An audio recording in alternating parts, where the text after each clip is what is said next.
महीनों तक चली इस गहन पड़ताल के बाद अखबार ने इस रिपोर्ट को न सिर्फ फ्रंट पेज पर बल्कि अंदरूनी पन्नों में भी प्रमुखता से जगह दी है। न्यूयॉर्क टाइम्स के अनुसार आरएसएस की पैठ अब केवल राजनीति तक सीमित नहीं रही। अखबार ने यह भी रेखांकित किया है कि आरएसएस की विचारधारा की बुनियाद मुस्लिम और ईसाई अल्पसंख्यकों के प्रति नफरत और बहिष्कार पर टिकी हुई है कि राजनीतिक, सामाजिक और संस्थागत पकड़ पहले से कहीं ज्यादा मजबूत हुई है। आदाब, मैं आगा खुर्शीद खान। दुनिया के सबसे प्रभावशाली और प्रतिष्ठित अखबारों में शुमार न्यूयॉर्क टाइम्स ने भारत की हिंदुत्ववादी संगठन आरएसएस पर एक ऐसी विस्तृत रिपोर्ट प्रकाशित की है जिसने अंतर्राष्ट्रीय स्तर पर हलचल मचा दी है। महीनों तक चली इस गहन पड़ताल के बाद अखबार ने इस रिपोर्ट को न सिर्फ फ्रंट पेज पर बल्कि अंदरूनी पन्नों में भी प्रमुखता से जगह दी है। रिपोर्ट का केंद्रीय निष्कर्ष यह है कि आरएसएस ने अपने 2500 से अधिक सहयोगी और अनुषांगिक संगठनों के जरिए भारत के सेकुलर ढांचे को व्यवस्थित रूप से कमजोर कर उसे हिंदू फर्स्ट भारत में बदलने की परियोजना को आगे बढ़ाया है। न्यूयॉर्क टाइम्स के अनुसार आरएसएस की पैठ अब केवल राजनीति तक सीमित नहीं रही। सेना, न्यायपालिका, नौकरशाही, मीडिया, अर्धसैनिक बल, कारपोरेट सेक्टर, बड़े कारोबारी घराने और शिक्षण संस्थान, देश का शायद ही कोई ऐसा क्षेत्र बचा हो जहां इस संगठन की वैचारिक और सांगठनिक मौजूदगी ना हो।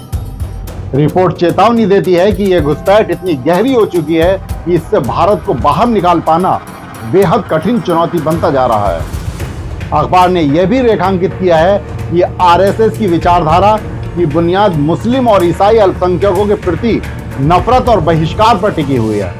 चर्चों पर हमले, मॉब लिंचिंग, सांप्रदायिक दंगे और धार्मिक जुलूसों की आड़ में अल्पसंख्यकों पर हो रहे अत्याचार, इन तमाम घटनाओं के पीछे आरएसएस के वैचारिक प्रभाव को रिपोर्ट ने विस्तार से दर्ज किया है।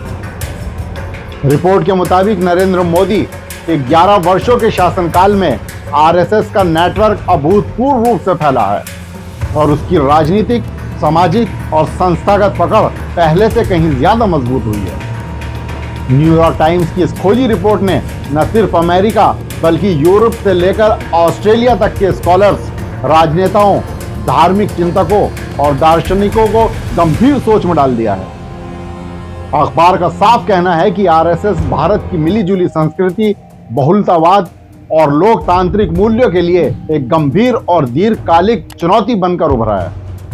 इस रिपोर्ट के मुताबिक जिन खबरों की आशंका जताई जा रही है वे भविष्य की कल्पना भर नहीं बल्कि उनके संकेत आज के भारत में साफ दिखाई देने लगे हैं। अल्पसंख्यकों के खिलाफ बढ़ती नफरत, संस्थानों की चुप्पी और असहमति की आवाजों का दमन इस बात का प्रमाण है कि हालात पहले ही बदल चुके हैं।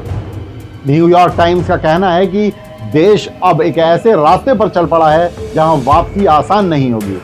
अगर यही दिशा बनी रही तो भारत आहिस्ता आहिस्ता इस खतरनाक मोड़ की ओर बढ़ता जाएगा जहां लोकतंत्र, समानता और संविधान केवल किताबों में सिमट कर रह जाएंगे। अगर ये वैचारिक कब्जा इसी रफ्तार से आगे बढ़ता रहा तो आने वाला वक्त भारत के लिए कहीं ज्यादा भयावह साबित हो सकता है। सबसे पहले इसकी सीधी मार देश के अल्पसंख्यकों पर पड़ेगी, जहां असुरक्षा, बहिष्कार और हिंसा रोजमर्रा की सच्चाई बन सकती है। लेकिन यह आग यहीं नहीं रुकेगी। संस्थानों की स्वतंत्रता खत्म होगी, लोकतंत्र सिर्फ नाम का रह जाएगा और असहमति को देशद्रोह घोषित कर दिया जाएगा।